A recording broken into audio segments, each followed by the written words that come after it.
helping believers in Jesus Christ shine as bright lights in a dark world. Helping everyday Christians succeed in evangelism, ministry, and the Christian life. This is the Morning Star Bright Lights Podcast. Hey everybody, welcome to Morning Star Bright Lights Podcast. I'm Corinne James, your host. I'm so glad that you guys have chosen to join us in this conversation.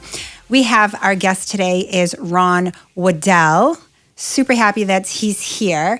We're going to hear a little bit about his story because I like to start with that. Sure. See how he came to know the Lord.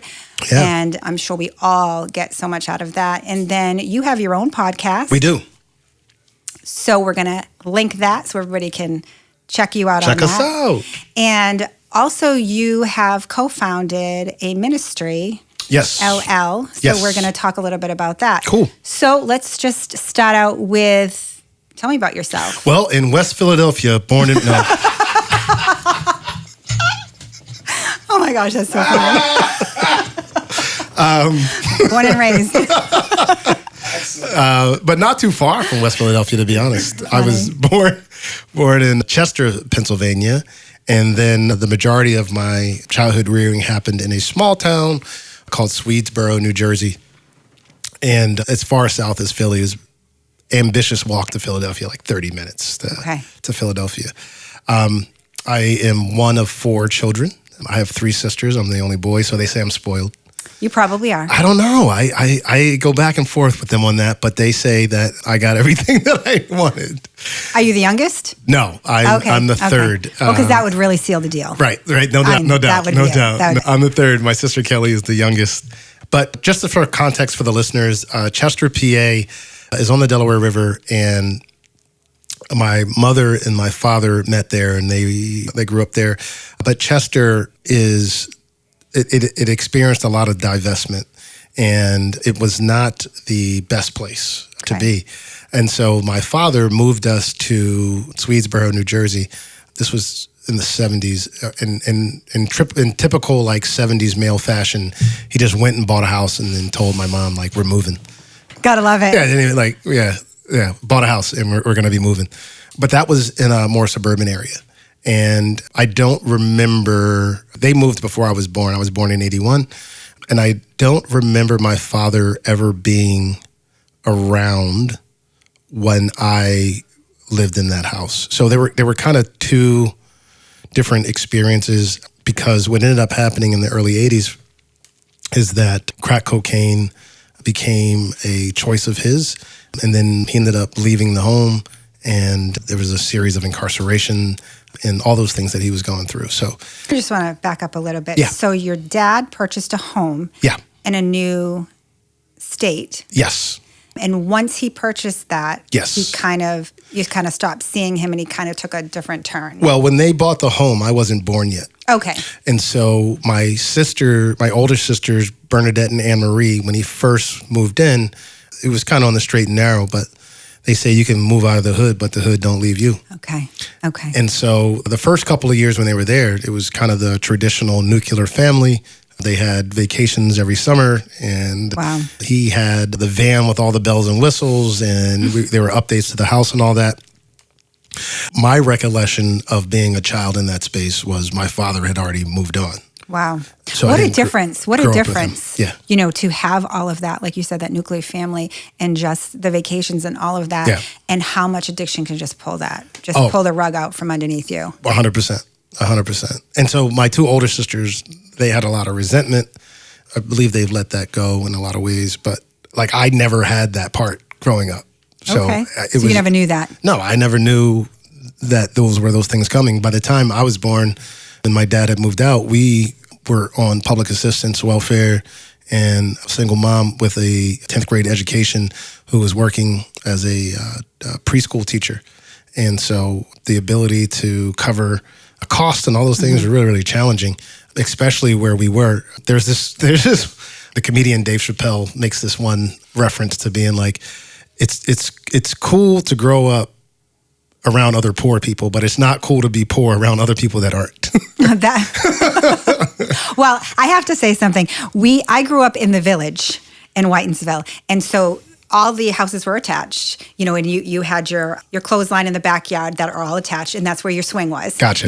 And it was so funny because like there was A, B, C, D Street all the way to Board Street. Yeah. Oh yeah. But like if you lived in A and B, you're okay. You're in A and B because you're not down in D or C. Yep. I mean, it's so crazy the distinction that you try to make. Yeah. But I mean, I kind of understand your story a little bit. My dad, he was an alcoholic. He was physically abusive. All of that kind of stuff. I'm sorry. Yeah. Well, so again, he left when I was 3 months old. I gotcha. So I think it's interesting because for me, I never really had resentment towards my dad. Right. I think I kind of had more towards my mom because she was the one who was always there. Got it. Right? Got Super weird. Easier to forgive my dad. Mm-hmm. So anyway, just interesting Parallels. stories. Yeah. Yeah. Mhm. Yeah, for sure. So he had moved out, and my mom raising the four of us by herself. And it was, like I said, it was in traditional suburban New Jersey, white picket fences, 2 children, 1.5 dogs, the whole thing. And 1.5 dogs. Well, that's like, if you look at the statistics, that's kind of the way it shakes out. Where's that half dog? I mean, And to your point, like I didn't have a lot of resentment toward my dad. I didn't know him to resent him. Yeah. I didn't know what I was missing out on. And my mom, she was a very loving woman. She was a woman of faith, and we were going to church. Probably, I was in the womb. I know for sure that's who my mom was, and so she was instilling those values very early on, and in who we were, and what we do. But as we went through all that, one of the things that was difficult, which has shifted in a lot of ways now, which I think is good, is for us, we were on the free lunch program because of our welfare situation. And so I remember feeling a lot of shame about that, because everyone knew if you had the blue ticket, like, yo, these people don't got money. And then as I got older and began to participate in sports, I do recollect times being there like, well, where's your dad? Or like I had to get rides, and my mom had to set things up with other neighbors and other parents to be able to get me to these things and all that.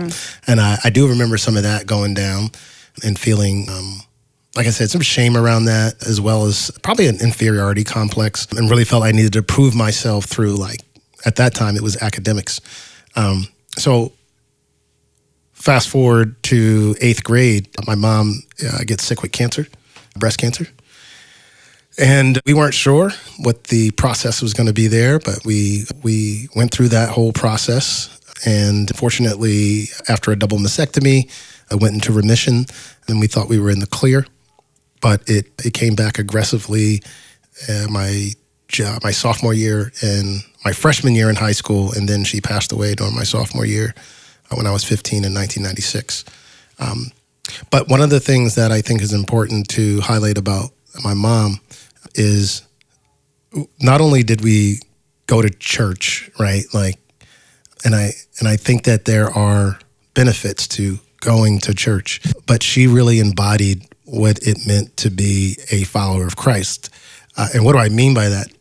So during that time, my father he wasn't well, but she never divorced him because she said that was her husband, and she was praying for restoration. But he would come to the house sometimes, and he had fathered a daughter by another woman while they were married, and he would come to the house sometimes while he was under the influence. And my mom, more than one occasion, she would let him in, she'd feed him, she'd let him get a shower, get cleaned up. And I've shared this before, but one of the most powerful things that I experienced, and now as I'm older, is like, this is crazy, was like he would come sometimes with Marla, our half-sister, and on more than one occasion, she would tell him, I'm a junior, so she'd say, Ron, you're not well right now, and you shouldn't be with this little girl. And so if you can give me the number to Becky, the woman that he had this child with, I'll call her and I'll make sure that Marla gets to her. And she'd call her and she'd say, hey, I just want to let you know that Ron stopped by. I have your daughter, and we'd be more than willing to bring her to you. And so this is the woman who an affair You know what, though? with your father. But that's with your husband. But that's so God. Well, that's what I'm saying. This was Jesus, that's so man. God. This was, Because I'm even thinking about, I don't know if you guys ever heard of this, Marriage Ministries International. No. Okay, that was I took the class like 25 years ago. But the people who wrote that book, it's part of her story. She remembers ironing her husband's clothes knowing he was going out with his girlfriend. And she would cry and say, Lord, this isn't fair. Why do you have me still here? You know what came out of that? Restoration in this book. wow. So that is the power of God. Yeah. 100%. Yeah. So whatever happened with your dad, if you don't mind me? Yeah. So we lost contact, and what ended up happening was my sophomore year when my mom passed away, my oldest sister ended up moving into the familial home to take care of me and my younger sister, Kelly. Okay. And so that was the will. But when she moved in with her two younger children, my niece and nephew, and she had a boyfriend named Troy. And Troy was he had a substance use disorder as well, and he was abusive. Physically used to beat my sister bad. And so now this was in the house. He was probably about 35. I'm 15. And so there was a lot of fear. There was a lot of anxiety in and around that, how to approach him. And one night, my nephew and I were wrestling around, and he broke my glasses or something happened. I don't remember exactly. He was like 7, and I was like 14. I remember slamming him or doing something. And my sister, his mom, was super upset about that, and she had come down the hallway to correct me, and her correction was going to be with a stick. And I was like, I'm not going to get hit with a stick. I'm 15. I'm not. Like, we're not doing this. Yeah. So I grabbed the stick and kind of contained her and ended up putting her in a headlock. But her boyfriend Troy was there, and so I have her in a headlock, just trying to like settle the situation, which probably is not the best way to settle a situation. But he came down the hallway and saw what was going on, and he reached over and punched me right in the face. And my lip busted, and I remember the blood hitting my glasses, and I snapped. I went to the kitchen, and I found the biggest knife I could find, and I was going to end him. All the pain, all the anger, all the stuff that I've been dealing with through that time, it was going to end up there. It was the first time, even as I tell the story now, viscerally, I can feel it, but I could understand the rage. And when you read articles like someone was stabbed 50, like how do you stab someone 50 times? Mm-hmm. But that was the level of rage that I was in. You could see yourself just tunnel in and just focus on that one thing. You could just see how everything else around goes that was black. the only thing that I was going to do. Yeah. I was going to end him. That was, and he was yelling, "You don't know who I am," and I'm thinking in my head, "You have no idea what my intentions are right now. Like I'm not playing. Yeah, I'm not playing. Yeah. But by God's grace, my younger sister Kelly, the way the hallway was set up, there was an offset, and she, at this time, she's like 7 or 8, and she came out of that offset, and I remember seeing her, and that brought me out of the rage. And looked Praise at her. God for that. Yeah, no doubt. My life would have been very different. Mm-hmm. But I remember seeing her and then kind of stopping, and it's kind of a blur at that point. But what ended up happening was my sister told me that I had to get out, that I was crazy. So I left the house that night. There's another thing added on, right? Yeah, now you're crazy. You can't stay here. Yeah. So this is 96, and I slept in a car. That night, I went and walked around neighborhoods, and I didn't know where I was going to go. I slept in a car that night, and that was essentially the end of me living in that familial home. I ended up at my uncle's house for a little bit, and this is still a long answer to what happened with your father. But I stayed with my uncle for a little bit, and then my second oldest sister, Anne-Marie, was living in Westboro, Massachusetts. And so this is 96, right? Like, if you had a cell phone, it was the size of a brick. Mm-hmm. And so there was no way to really communicate. And my sister Bernadette had made sure she communicated with all my aunts and uncles from her perspective, what had went down. I don't know who informed Anne-Marie, but she became aware she got in touch with me and we set up a plan for me to move that summer to Massachusetts. And so when I moved to Massachusetts in 1996, that was there was no other family up here except for Anne Marie, her husband, and their two younger daughters. And I mean, they weren't much older than me. Anne was, I think she was like 21 or 22 at the time, and her husband was 23 or something like that, and I'm 15. And they knew, or they felt, I need to get you out of that situation. And so they brought me to live with them. An idealistic view of a 22 and 23-year-old and a sister to try to help did not grasp the trauma and the work of what it means to take care of a 15-year-old boy who had been through all that. So in addition to losing my mother the year before, then going through that with Troy, and now I'm in Westboro, which was a very different environment than what I had grown up in. You know, the affluence that was there versus me being on welfare in New Jersey and kind of dealing with that was really, really interesting. The other piece was, even when I was younger, I've always been a mischievous kid, mischievous person, habitual line stepper. If you give me a rule, I'm going to try to get as close to it as I can. I got one of those. Maybe a couple. They make great entrepreneurs, though. Yes, they do. Yes, they do. But no one told me that. They just told put them in their own business. Yeah, they'll do fine. They just told me I was a bad kid. Yeah. And so through that, I was lying a lot. And the other piece was when I moved to Massachusetts, the influence of church and the influence of the godly example that my mother was providing, that was gone. My sister and my brother-in-law, while they were Christians, they weren't going to church. It wasn't a primary goal of theirs at that time. And also I had a lot of bitterness toward God. I mean, we had been told, you know, you pray and he heals and all that. And the minister and the pastor came and they prayed over Mom when she was going through the lung cancer. And when she ultimately died, I remember standing in my bedroom shortly after that with two middle fingers in the air, like, F God, man, like, I'm good. Like, I don't believe this. You know what I'm saying? But the thing about God's faithfulness is really crazy is because I had given my life to Christ when I was 7 years old and then baptized at 8. And I genuinely made that choice understanding that I would not be able to do enough works to be acceptable. I knew who I was and I knew that nature. And so he's faithful, and it just reminds me as I'm where I'm now, like, he doesn't make his decision on leaving you or forsaking you because you wanted to argue with him or stand with two middle fingers in the air and saying, forget you. Like, he's big enough to deal with that.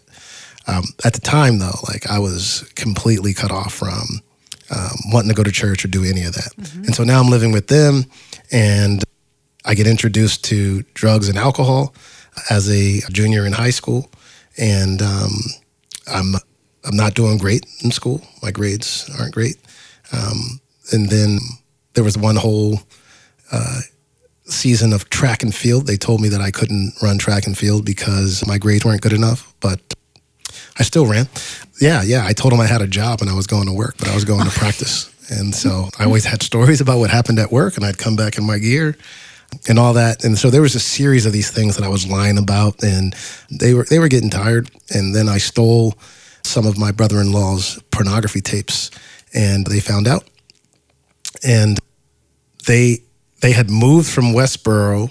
So I went to Westboro my junior year.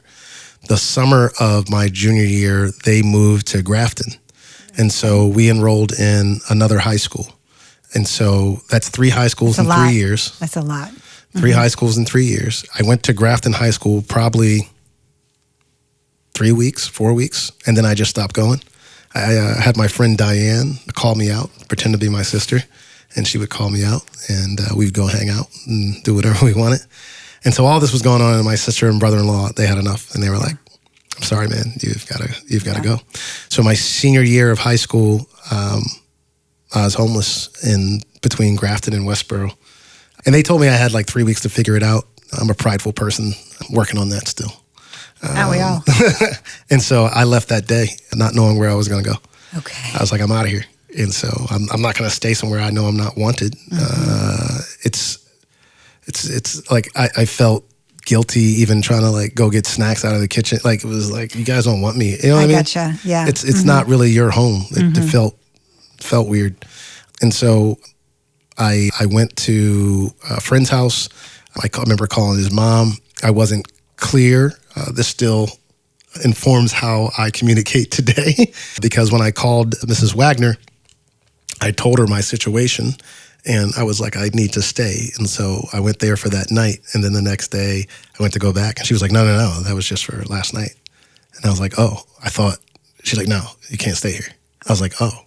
And so I spent a good portion of that 3-4 weeks just kind of couch surfing, figuring out where I could go, where I could be. I had friends that were at Westboro High School, and so they would leave the basement doors open sometimes, and I would go hang out there after parents went to work. And there were even sometimes I went to the school because there's not much to do in that town other than when all your friends are at school. You go to school. Yeah. So I was enrolled in Grafton, but I went to hang out at Westboro High School during the day because... How did you get from place to place?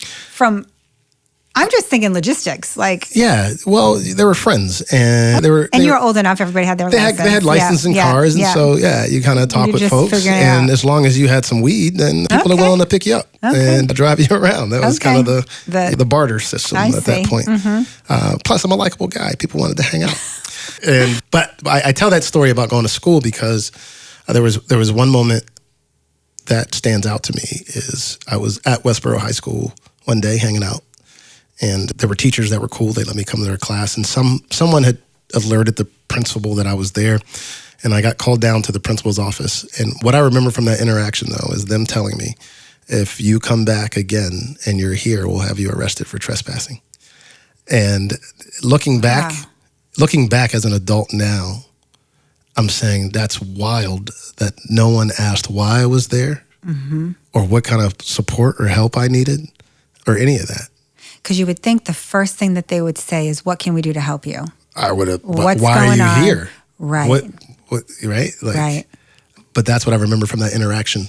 So you're getting kicked out of everywhere. Doors closed. Nobody's there was a lot of rejection at that time, and what was experimentation for a lot of my classmates with drugs and alcohol was becoming a crutch and an addiction for me. But I didn't see it at that point, and most people didn't either because it's just like kids being kids.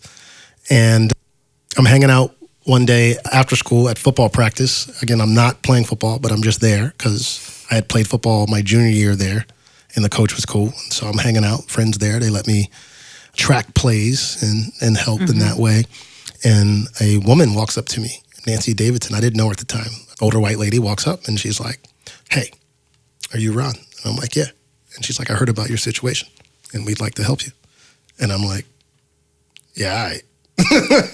And she's like, "Well, where are you staying?" I'm like, "I'm good. I don't really need your help. I'm all set."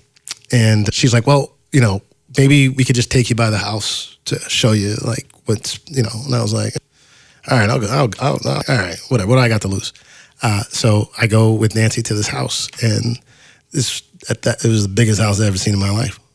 And it was a complete game changer for me at that time. I was like, this is crazy. And I gave up on where I was staying, couch surfing and staying in other places. And I was like, yeah, I could do this. And so I moved in with the Davidsons for my senior year of high school and was able to finish high school with them. And this was in Grafton? No, this was back in Westboro. Back in Westboro. Gotcha. Yeah. So I was able to finish my senior year with most of the friends that I had made during my junior year. Yep. And I got into college at the Bridgewater State. I did well enough to do that. And to our credit, Nancy Davidson fought for me. The school wanted me to go to the military. They were like, "That's your best bet. That's your best option. That's what you need to do." And I was like, "No, I want to go to college." And so she fought for me in that space and ended up going to Bridgewater State. And then when they dropped me off, that was the end of my relationship with the Davidsons. Wow. Yeah. Well, the thing was that I think I was a project for them. The reason I say that is some years later, there was an article written in the Telegram in 2006, kind of circling back on my life and at that time. And the author of the article was able to get in touch with the Davidsons and asked about my time living with them. And their comments were, when Ron left, it was the best thing that happened because we felt that it was a complete waste of our time, and it was a bad investment that we made in trying to help him. I'm just curious on how that came about. I mean, they helped you get into college. Yeah. You know, to me, it sounds like a success story that they were extremely helpful. I felt the same way, and I would say in some ways they may have saved my life. Exactly. But that's why I started that comment with saying I think I was a project to them, because there was an expectation. When they say they were disappointed, that means the way that it ended up did not meet the expectation they had for me, right? And so I'm just like, what expectation? You went off to school. They helped you finish high school. I'm like, that's a great expectation. That is a great outcome. Well, but you know what? There's the difference of God putting people in your life for His glory and for you. Yeah. Literally has nothing to do with them. Right. Nothing. Right. And that's part of what you can see in retrospect, like His hand in all these spaces, being faithful through all that. Regardless of what their thoughts are. Precisely. Doesn't matter. But I will tell you that to read that was very, very hurtful at that time, because I was of the same mindset. But, I didn't have great grades. I graduated with a 1.8 GPA. I was like, I didn't. Is this high school or college? This was high school. Okay. I didn't understand homework. I still don't in some ways. If I take your test and I get a B or an A on it, then why do I need to do homework? The homework is to help me learn how to ace the test. Yeah. So, again, I was a habitual line stepper. Like, right. I remember in one class, you're supposed to do a science fair project, and the science teacher during my senior year was like, all right, what's your science fair project? And I was like, I'm not doing one. And she's like, what do you mean you're not doing one? I was like, I'm not interested in doing it. And she's like, it's 35% of your grade. I was like, great. So if I end up with a 65, 62, 63, then not only do I pass, in my eyes, that's like a 97. Because I think it's unfair that you're weighing this one project. On this one thing. Right. So a 63, the best I can get is a 65. So if I end up with a 62 or 63, then really, overall, I got like a 90-something. Because I just don't want to do that project. Is this kind of like girl math? I'm just curious. I was like, look, man, this is, I don't want to do it. Yes. And so those things were going on. I had a girlfriend. They caught me at their house with my girlfriend and all that stuff. And so from their perspective, they felt that I was taking advantage. And in full respect, I can't say that I wasn't. I could have leveraged it for a lot more, but I also think that there was a lack of understanding of the level of trauma and all the needs that were there for me to go through. And so just offering the house and offering that was one aspect of what was needed. But it was a white Jewish family. My experience was very, very different than where I had come through. Right. And then you think about it, in 3 years, and I'd never talked to anyone about any of this. There was no therapy. There was no counseling or any of that I go through. Loss of a parent, abusive interaction with my sister and her boyfriend. I moved to Massachusetts. I lived there in that situation for a little bit. I get asked to leave. I changed schools again, right? And then I get asked to leave that house. So now I'm homeless in Westboro. And so I'm trying to figure all this out. And I'm 16. Yeah, it's a lot. Right. It's a lot. They took me in when I was 16, and I'm the younger end. So I graduated high school when I was 17. And they dropped me off at Bridgewater State. And I got arrested 2 months after being there for selling weed. Oh, my God. And I was kicked out of the dorms. But this is, again, this part of the story is just, again, how God's faithfulness is really wild. So I get kicked out of the dorms, and I don't know where I'm going to live, because that was where I lived. My address was the dorm. The Davidsons were done. My sister. What do you mean by the done? Like, did they just never reach out to you again, or you never talked to them? They never just talked to me. And there was just nothing? Okay. Right. No, there was no more engagement with them. Yeah. It was, we got you here. Goodbye. We'll see you. Good luck. Yeah. And they asked me to change my address to the school. Okay. And all that. Okay, so it was permanent. Yeah. Yeah, like, it was clear. Yeah, we're done. It was clear. Yeah, we're done. You've got to figure this out now. Yeah. And so I ended up moving in with they were exchange students from Haiti. And so they let me live with them for the rest of that semester. And I lived there for free because I helped like translate and work with some of the language stuff and all that. Okay. So it was this kind of this barter system that I lived there, and they were really caring bunch, and they really took care of me. They embraced me. There was an upstairs and downstairs, and they weren't godly folks, but they really took care, and they had a heart for me. They were upperclassmen, and they made sure that I was good. And I was able to get back into the dorms. I wrote a dope letter about my situation, and I was able to jump the list to get back in the dorms for the spring semester. Wow. And I finished my first semester and was good. My first semester of my sophomore year, I'm chilling, and I get a letter from the registrar at the end of that semester that said I owed $8,000. I was going to say, when is the bill coming? Well, because I didn't fill out the FAFSA. Okay. Because my freshman year, the Davidsons helped fill it out for me. Okay. And I didn't know that. You have to do it every year. Yeah, no. And so they were like, you owe $8,000. And I was like, I don't have $8,000. And they were like, well, I'm sorry. You're done. Wow. So that was the end of my college career. But I didn't leave college. I lived there illegally for the next 2 years. So figure that one out. Well, it's easy to do. I squatted, and I had friends that let me stay in their room. I worked off campus, and I would use other friends' IDs to get access to get in. But my drug and alcohol addiction really started skyrocketing. I was numbing out every day. I was living the college life without matriculating, and so my days were. My week, the only thing on my schedule for the week was play basketball at noon with the faculty and staff on Monday, Wednesday, Friday. With the faculty and staff? Yeah, of course. With faculty and student. There was a student-faculty game at noontime in the gym, so I just go play. Yeah. No one knew I wasn't a student. Oh, my God. Yeah. So I was just hanging out. My roommate didn't even know I wasn't a student at that time. Really? No, he got onto it because he was like, bro, I don't ever see you go to class. Where's your classes? Where are your books? Yeah, what's happening? Like when do you go to class, man? And I was like, well, Steve, and FYI. Yeah, and then the way that ended up happening with Steve was, because I wasn't fully enrolled, they assigned a new student to that room. And so one day, this kid, Ben, is coming down the hall, and I knew Ben. And I was like, Ben, what's up, bro? And he's like, I'm chilling. I'm like, yo, you're in this dorm now? He's like, yeah. I'm like, what room? He's like, 210. I'm like, dang. That's where I stay. That means I'm out. But I'm not staying there no more. And so I moved down to the hall with another group of friends, and I lived there for a while.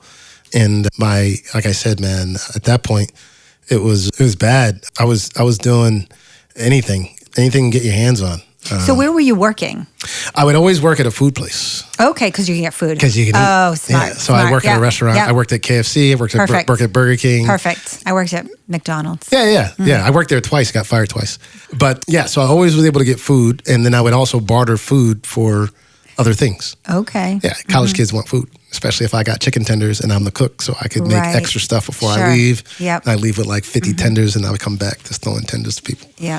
So your addiction with what? What were you? You name it. And this was in college. So yeah, I was 18, 17, 18, you name it. I mean, every night we definitely, I would smoke some weed. That weed might have opium in it. It might have cocaine in it. We're drinking alcohol, hard alcohol, beers the whole time. By then, one of my friends gotten a job at CVS, and he used to get himself access to a lot of the narcotics. So we would crush and snort Oxycontin, Klonopins. So from the pharmacy? Yeah. Okay. Yeah. Okay. Yeah. Whatever we wanted, we get our hands on. Yeah. Nights that we didn't have funds, there was one night that we drank bottles of Robitussin. They call that robo-tripping. Oh, so yeah. I've heard people did that. Yeah, it's a wild. Nice to meet you. I am him. I am one who does that. I did that. I did it 3 times. Every time was the worst experience I've ever had. And then, like I said, the one that really scared me the most was cocaine. All the other drugs, be it opium, be it marijuana, be it any of the narcotics, I felt, I mean, if I didn't have it, I didn't have it. But when I started using cocaine, that got scary. We'd get an 8-ball and that'd be going in about 30 minutes. And then we're calling a dude back for another one. And then like all night, man, we would just be doing it. And then just the word cocaine used to create a visceral experience, a visceral reaction in me. I'm just like thinking about it. Bad. Yeah. It was not, it felt out of my control. Wow. And so that was the one that really scared me. Yeah. I was severely depressed. I didn't know it, but what ended up happening was one night I was really intoxicated, and I attempted killing myself. And they sectioned me to the Brockton Hospital. And where were you? Were you in? I was in the dorms. You were in the dorms. Yeah. And so somebody found you. Well, my friends and I remember being in the hallway having this conversation. And the only thing I can remember from my perspective, I was really intoxicated, is saying like, I'm done and I'm going to end it all. Like I'm done. Okay. And I had a hunting knife that my roommate Dave had, and I was like, I'm going to end it all and I'm done doing it. And somebody called. Well, they wrestled me away and I ended up passing out, but someone had mentioned to the DRA, whatever. So the next day I'm just hanging out in the room and the RD comes, knocks on the door, and he's got 2 police officers with him. And he's like, I'm going to need you to come with me. And I'm like, I'm all set. He's like, no, you can either come willingly or you're going to come in cuffs. And so I was like, okay. And they put me in the back of a cruiser and they drove me to Brockton Hospital and they dropped me off. I had to go through a psych eval. And I was like, no, I was just drunk. I think I'm good. And they were like, all right. So I tried to go back. And that's when I found out. I didn't know it was a section at that point. I know it now because of the work I do. But they told me I couldn't leave. I couldn't come back to campus for 3 days. Because when they you couldn't leave the hospital. Couldn't leave the hospital. Right. Yeah. I got to stay there for 72 hours when you get sectioned. And so if you stay with the theme, I'm a habitual line stepper. So I called my friend Chris, and Chris broke me out. And so I came back to campus. And when I got you left the hospital absolutely, before 3 days. Yeah, okay. I left that night. I'm not staying here. Yeah. This is ridiculous. I'm just figuring out how the heck you got out. Well, I called Chris. I called Chris and I told Chris where I was at. And I was like, I need a ride. And I just... Don't they lock that down? I left. I'm telling you. I believe you. I 100% believe you. I'm just in my mind going like all these places that like, well, wait a minute. I thought there was supposed to be safety and locks and whatever. That's what my mind is. I mean, they came in. The nurse did their eval. But one powerful thing about that story I remember is that there was a brother from the Gideons who came in, and he was like, can I pray for you? And I was like, of course. And I remember him praying for me. So you actually said, of course, because way back when you were like, I'm done. Yeah, but I know who God is. Like, I knew. And at that point, though, you were like, yeah. Yeah, I'm like, yeah. Because you could have been like, I'm done. Yeah. You know? Nah. Like, so that's a real good. Yeah. I was like, come on, bro. Like, I'll take a prayer. You know what I'm saying? Absolutely. And so I see that as a tap of God saying, like, bro, I'm still with you. That's how I saw it. To me, it's like a link in the chain being broken. That's why I saw it. He was like, bro, I'm still here. Absolutely. Even and all that. It wasn't this miraculous turnaround, like, oh, God showed up, but it was like, it was a link. Yeah, it's like, wow, like, because I've never seen that in all my time. Like even now, like I've gone to the emergency room and I've been in a bunch of places. I've never seen anyone come in that's walking around and being like, can I pray for you? I don't know. You ever go to the hospital and have that happen? Sent by God. I don't know. Well, I know a lot of home nurses that are Christians. Yep. So I know a lot of backstories where they will pray. Gotcha. So I see that or hear that a lot. And then people coming to church because some nurse ministered to them. Cool. So I see that in the home, but it's more in the home environment. Yeah. Yeah. More than the hospital environment. Yeah. This was in the psych ward. So I went back to the school and then I got arrested for trespassing. Were you surprised? I was. I thought I was because I thought I was hiding pretty good. But yeah, because I mean, good enough. When I got into the dorm, like I knew. What happened was whoever was at the RA, the desk, like at the student work study, like when you come in, they must have alerted them to be like, yo, if this dude comes back, let us know. Gotcha. And so when I got in, like I knew they were coming to try to find me. So I was like jumping around from one room to the other and I had other friends trying to help me hide. And they caught me on the bottom floor in this other girl's room hiding under the bed. And they were like, bro, you got to go. Yeah. And so I was arrested by the campus police. So where was the turnaround? So that is a pretty heavy story. Yeah, but that didn't to even share. it didn't come until after I went to the Navy, and then they kicked me out too. So you did go to so you ended up going into the service. I went to the service when I was 19. So after 2 years of going through that experience in 2001, I was like, I need to figure out something. I can't keep doing this. Yeah. I had also found out that my younger sister, Kelly, who was still in New Jersey, had gotten pregnant. She was 14. And I had always felt some regret that I was able to get out of that situation with Troy and my oldest sister, and I left my younger sister there to still be in that situation. Who was she with after your mom had passed? So my oldest sister, who had kicked me out, she was still in New Jersey living in that situation, the abusive boyfriend and all that. Yeah. Yep. And so when I found out that, I was like, all right, part of my going into the service was a strategy that I would get military housing and I could get custody of my sister and her son. And then they could come stay in my military housing and get all those benefits. And I would just get something off base. Yeah. So I went to the military. That was June 2001. I was there for 3 weeks. And I got called down, 3 or 4 weeks, I don't remember. And I got called down to optometry.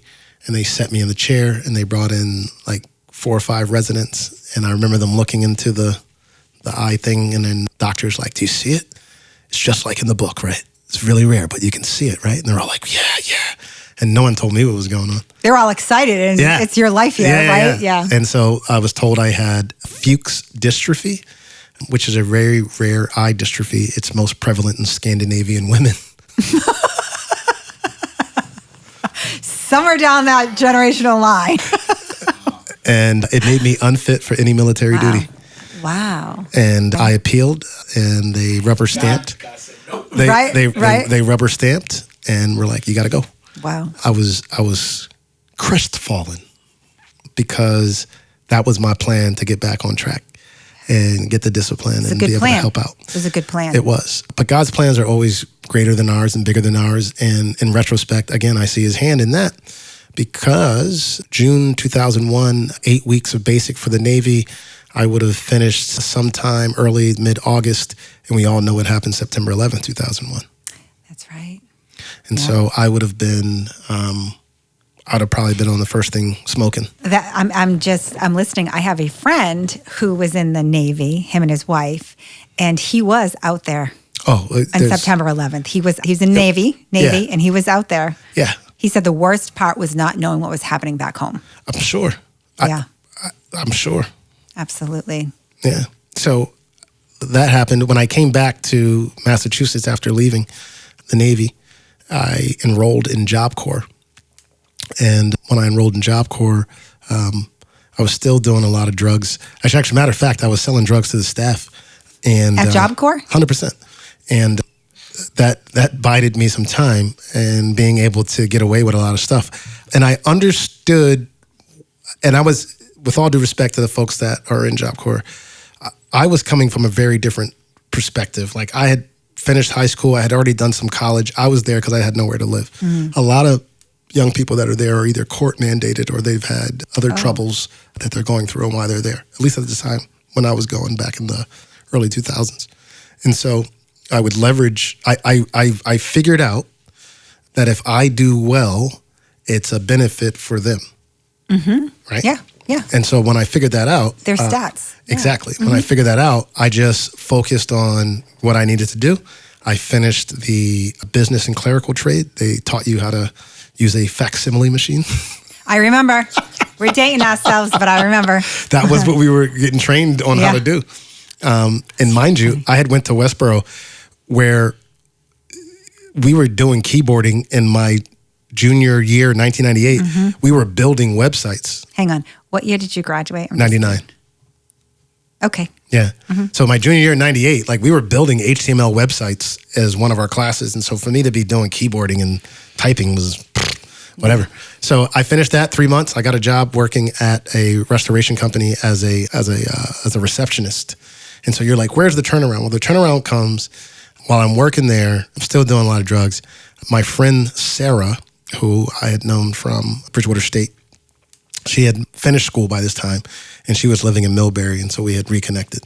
And one night we were hanging out, and she was telling me about her experience. She's like, I think there's something happening in life, and like there was this angel that talked to me. I think I'm like, whatever, you're a weirdo. And then one night we were hanging out at her apartment, and we're eating psychedelic mushrooms, right? And she's like, no, she brings up this conversation again about this angel and all that. And I'm like, well, like I tell you, like I grew up in church. So I said to her, I was like, yeah, well, like, at some point the world's going to end, right? And she's like, what are you talking about? I'm like, yeah. Like it's all in the Bible. Like, you don't have a Bible? And she's like, I think I have one in here somewhere. And she finds one in the house. I'm like, look, let's just go to the book of Revelations. I'll show you. Are you kidding me right now? So you guys are just popping mushrooms and you're like, let's go. Let's have that Bible. Let's have a Bible study. That's what happened. I'm dead serious. That was the turnaround though. Yeah. Because we're reading this, right? And I'm bugging out. And for our listeners, like the Revelation has some really vivid pictures. I wouldn't recommend eating mushrooms and reading that. I don't recommend eating mushrooms at all. But like, FYI, yes, everybody. yeah. Unless it's organic. yeah, cooked. Yeah. Like portobello. And so with those, like I remember her talking about that and me going into it and me being absolutely terrified because I was like, of the truth. If I die right now, I'm not sure if I go to heaven. And right there, I was like, I'm not sure. Is there right? And I remember being in the fetal position on the floor, crying. And you would think like the next morning, it'd be like, all right, great, Ron's going to recommit his life to Christ. That's not what happened. I ate more mushrooms. But Sarah did. Sarah found a Bible study and she started going to Christian Community Church. And she was like, hey, I've been going to this church. I've been going to this Bible study. Like, you should come check it out. And Is this your church? No. Oh, okay. And I was like, all right, whatever. I'll go with you. So we go to the church and I meet who at the time ended up being a very positive influence, a mentor, Jose Encarnacion. He was a younger Puerto Rican pastor, had to be like 35, and he was genuine. I remember going to the Bible study, and he was like, we should link up. I'm 21 at the time, and he was like, let's just get together at Dunkin' Donuts, and he just listened to my story, and he was like, this is where you're at now, and I was in an apartment, all those things. And then he was telling me about a program he was doing inside the juvenile detention center. It was called REAL, Redemption, Education, Abstinence, and Love. It was a curriculum that he developed. And he was like, hey, I'd love for you to come with me to start being a part of some of these. And I was like, all right. So I started going with him to those. And I believe he knows. If he doesn't, if he's listening to this, we'll find out. I was high like the first couple of times I went with him. But he just kept bringing me. And as I came in and learned come as you are, learned the curriculum, and I started writing poetry at that time. And I remember reciting one of my spoken words at the detention center, and the young men were like, "Yo, that's fire! Like you have more and all this." And so there was really this space. That was the first place that I started doing, if you want to call it, prison ministry or outreach ministry to young folks like that. So he wanted you to come to learn. Yeah. And God is using you to minister. Yeah. And then eventually what happened after like 8 months, he was like, hey, bro, I got other stuff to do. I think you got this figured out. You're good. You can run it. That's God. And he left me running this program. I didn't even have a car at the time. It was in Grafton, and I was living in Worcester at the time. So I used to ride my bike to the train station, and then I'd catch the train, get off in Grafton, ride my bike from the train station to the detention center, do the Bible study, do the work. And then if I didn't get caught up in talking too much, I could ride my bike back and catch the train home. If not, I had to ride my bike from Grafton to Worcester. And so I was doing that for a number That's when you know it's God. Of years. When you have that commitment. You just know that that's where you're going. That's what you're doing. Yeah. And it was also, for me, in addition to it being God, it was also the commitment to these young people that I was like, they were looking forward to me being there and coming and sharing. And in God's wisdom and his sovereignty, my father not being there and having that experience of someone telling you they're going to come and not be there, and what that felt like also was a motivating factor. If I told you I was coming, you better show up. Yeah, I'm coming. You better show up. Yeah, that's what it means. Because otherwise, and even the work we do now, I tell my staff, it's if I've been rejected enough and I've been abandoned enough, what happens cognitively from a neuroscience perspective is I come to believe that is what my experience is going to be. Right. Right. Yeah. Anticipation. And you will always find what you're looking for. And so I'm in some ways I'm waiting and looking and I'll actually sometimes try to create scenarios so that I can be right about what I believe is going to happen. Pray about those chains to be broken. I want you to reject me, like the young men. Like you see it. So people call it self-sabotage. They'll call it self-sabotage. Yep. But it's like, look, let me ruin this before it happens to me. Right.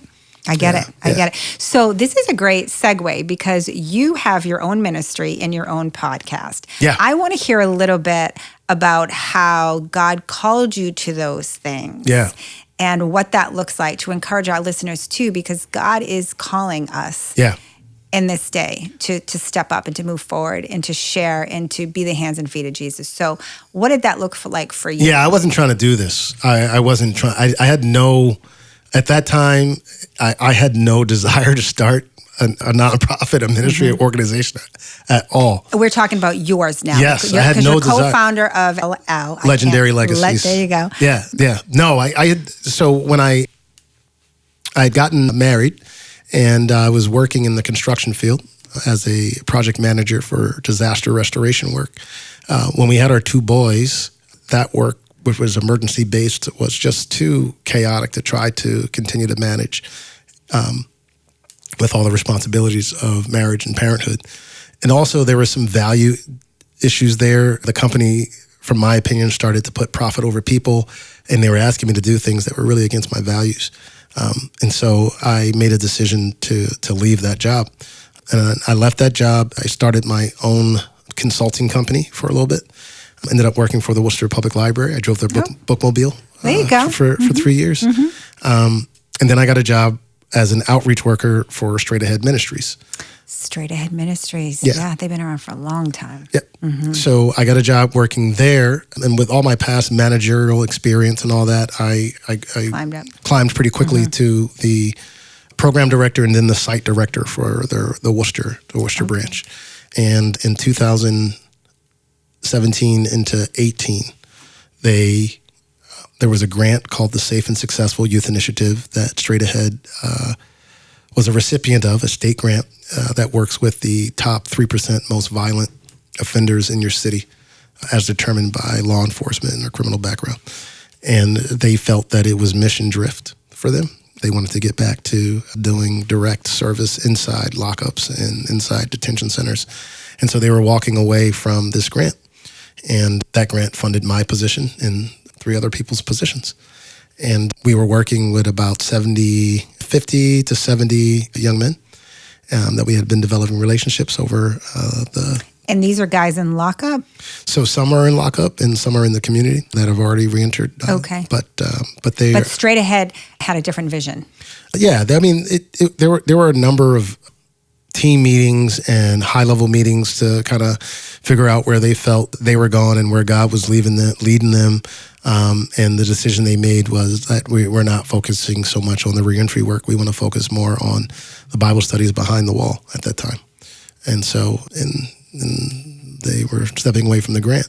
So the reason I started Legendary Legacies was because I could not, in good conscience, tell the young men that we were working with that there's So this is a branch off. So you were put in this position. The grant came in. They saw themselves moving not in that direction. So you were able to step in and kind of start this other ministry. Well, it was not that clean. No. I'm sure it was not. I'm sure. I mean, but so I worked at Straight Ahead for about 2.5 years before they made this decision. Okay. And so my proposal, while I was going to Boston University for a certificate in nonprofit management and leadership, you present your problems to your cohort and you kind of know how that goes. And what they told me was like, bro, you need to start your own. And so I brought to Straight Ahead, I started a nonprofit originally it was called Legacy Builders, but there was already a construction company in Massachusetts with that name. So we had to change to Legendary Legacies. And my initial goal was to have Straight Ahead subcontract that work with us. Okay. Because it was like, don't walk away from the grant. And I thought this was an absolute I thought it was a great idea. I'm like, look, you can spin it off to us, two folks that have already been working with y'all. We don't have to tell the young brothers this, that, and the third about what's going on administratively.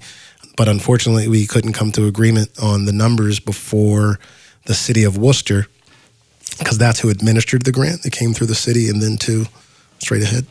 They were like, we're not going with that. And they gave the grant to Worcester Community Action Council. Okay. And so we had already started this nonprofit, but I had to follow the money because I needed to pay bills.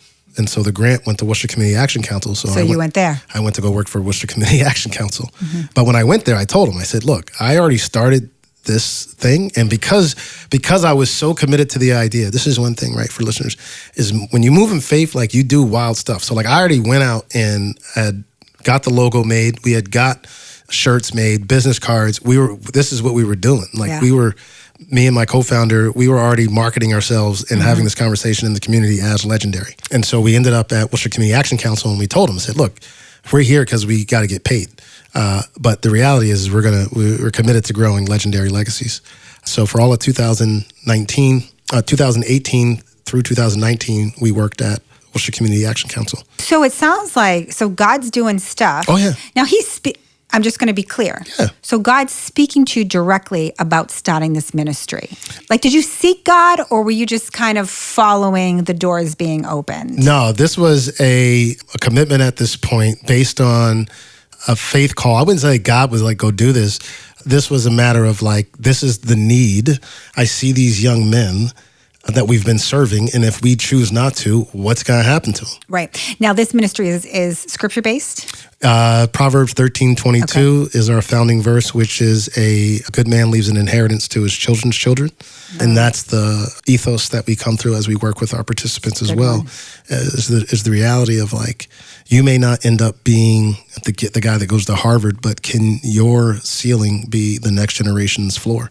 So that you're creating a legacy. And what does inheritance look like? It's not just a monetary experience. Like your character, your values. When people think of your children and think of you, do they say, like for me, I think of my sons, I want them to be able to say, oh, that's Ron's boy, right? And so that's part of that conversation of what does that look like? And so holistically, as we work with participants, it's really helping them think about that. How would people get in touch or get involved in that? Like whether they needed that ministry or just wanted to talk to you about that? Yeah. You can go to our website, which is legendlegacy.org. I think for us, we're still figuring out what it looks like to volunteer with us because our work is so intensive.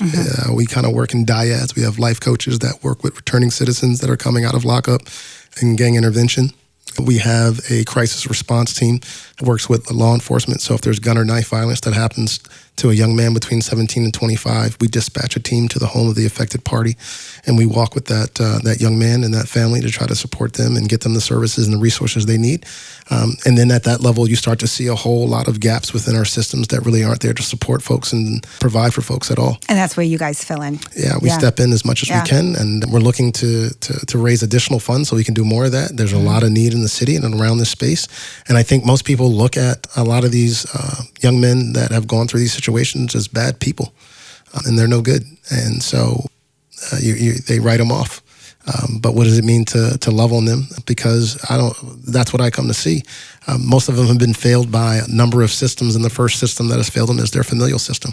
And so in creating the culture of the organization is one that really looks to heal that young man that's inside. So whatever happened to you, now you're giving back because you can understand that perspective. Yeah. So that's super great. I'm glad that God has called you to do that. And I'm glad that you came on this podcast to share that. Absolutely. So what we'll do is we'll put all that information in the show notes. Cool. And, just see if there's just pray. Would you mind praying? No, absolutely. For sure. That'd be awesome. Yeah. Thank you. Father God, we just come before your throne as humbly as we know how, thanking you for your grace and mercy. It is because of that we have the opportunity to fellowship with you and know you. And without that, we'd be lost. So thank you for that. Father, I just ask that you bless Corrine and this podcast, and you bless all the listeners. I pray that you allow them to know that you're there. There can be so much busyness that happens in and around us both internally in our heads and externally, that we can miss your still quiet voice. But your voice is there and it's still talking. It's still calling. I'd ask that you allow us to slow down sometimes and be still, to recognize your presence. What a miracle it is that you choose to hear us and that you respond to us, a creator of all the universe. What a really humbling experience that is, to know that no matter what we do, that we are your beloved children and you never leave nor forsake us, that you're always there. So Father, I just pray that we recognize the fullness of your love and all that we do.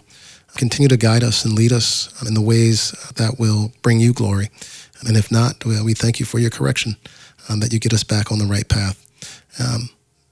And we pray all these things in the mighty name of Jesus. Amen. I want to thank our listeners for joining the conversation today. Praying the Lord spoke to each and every one of you and believing we can move forward together and shine as bright lights in our communities. For more information about today's guest, please be sure to go to the episode show notes. If you found this podcast engaging and encouraging, please consider subscribing to the podcast and sharing these episodes with your friends and family. It's the best way to help the Morning Star Bright Lights community grow together as we share our experiences and insights for reaching New England and the world with the gospel message of Jesus Christ. If you or someone you know is shining the light of Christ and feels led to share what the Lord is doing and has done in and through your life, we would love to hear about it. Please go to podcast@morningstarbookstore.com and leave us a message. Visit our Morningstar Bookstore locations and discover our wide selection of Christian books, Bibles, and gifts. Also visit our website at morningstarbookstore.com for more selections and direct-to-home shipping. On behalf of the entire team at Morningstar Christian Bookstore, thanks for joining the conversation.